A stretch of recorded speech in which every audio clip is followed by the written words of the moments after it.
I was looking at this data set that breaks down who actually has the bigger families in Britain today, and honestly, it explains a lot about who's going to gain the most from these new tax hikes and welfare boosts. Once you strip out the noise and just look at the numbers, a clear pattern jumps out. Some communities in the UK tend to have larger households, and others don't. For some groups, having 3 or more kids is pretty normal. For others, it's rare. And here's the reality check. Among white British families, only a small minority have more than 2 children. For several migrant origin groups, that figure is much higher.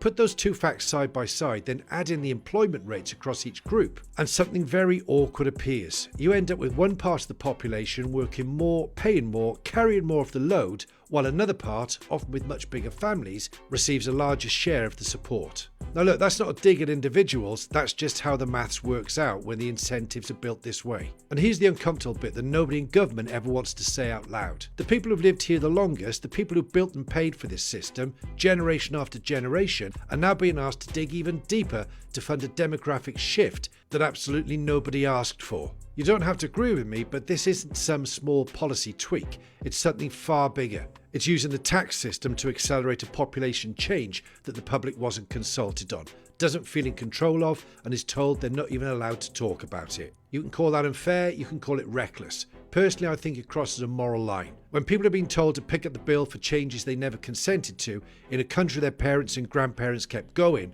that's not democracy. That's something entirely different.